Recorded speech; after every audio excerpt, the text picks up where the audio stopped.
that I realized just recently that's kind of bugging me all of a sudden. And that thing is Muffet in Undertale, okay?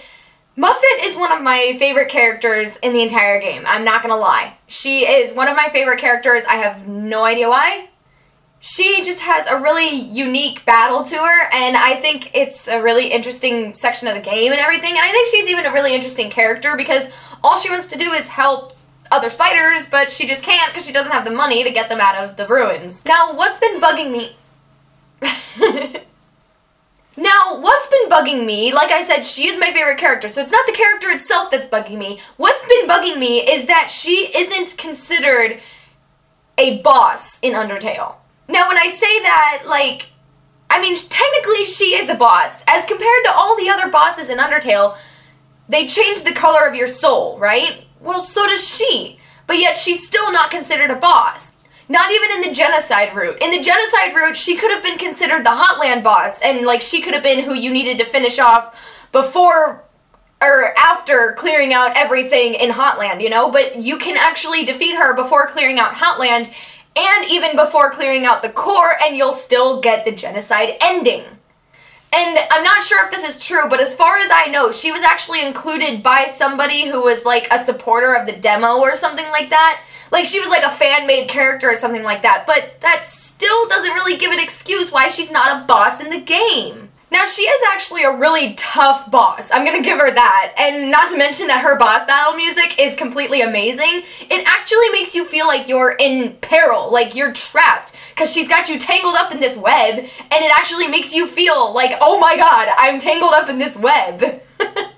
I don't know where I was going with that, but I absolutely love her boss battle music. It's probably one of my top 3. It's probably top number 3, actually. Like 1, 2, and 3, it's number 3.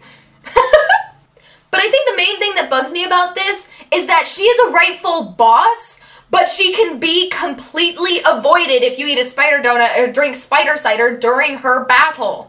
Or even like if you hack the game to get the 999,999 gold to buy one from her right there at her parlor, but it can still be completely avoided if you have that one item. Or 2 items, sorry. One of the 2 items is what I probably should have said.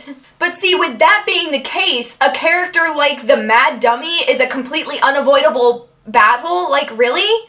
It just doesn't seem fair to Muffet. Now, I know, like, from reading through what she says during the battle and everything, that she was hired to kill you. Flowey hired her, or somebody hired her. I think it was Flowey. I'm pretty sure it was Flowey, but I'm not really going to say anything. But she was hired to kill you. And maybe since it wasn't her own intentions to want to kill you is the reason why she's not considered a boss, I don't know. But she still matches all the other criterias of the other bosses in the game. For one, the battle's inevitable. It always happens no matter what playthrough you do. It's always there, and it always happens at the same place. You have to spare until the dialogue is exhausted. Or act until the dialogue is exhausted. Unless you exhaust the dialogue, the battle never ends. Now, like I said, you can avoid it if you eat a spider donut or drink spider cider during the battle, but aside from that, like my first time playing through, I spared her until the end of her battle. And thirdly, which is the main thing that has caught my attention, the battle changes your soul color. Look at the other bosses in the game. Every other boss changes the color of your soul. Papyrus turns you blue, Undyne turns you green, Mettaton turns you yellow, and I understand your soul is always red, but Toriel and Asgore make your soul red. I feel like I'm missing one. Oh yeah, Muffet. She turns your soul purple. How did she's who I was talking about, and I completely forgot about her.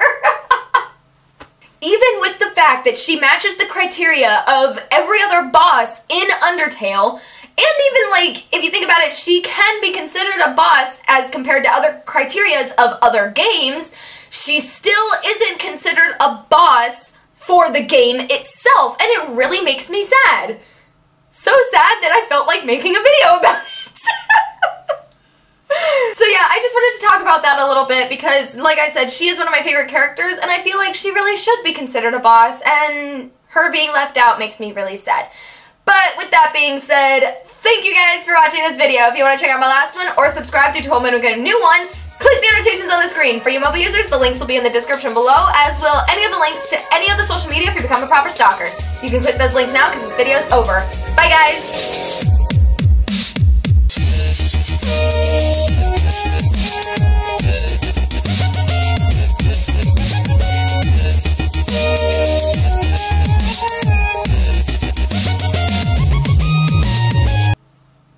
I'm really sorry about the lighting, by the way. I feel like one half of my face is like really dark as opposed to this side that's really light. I really like this background more than the other one because this one has like my pictures from my convention and everything, and my other one just had like my makeup and stuff set up. So I decided to turn it around. I'm gonna get the lighting fixed up, I promise, eventually.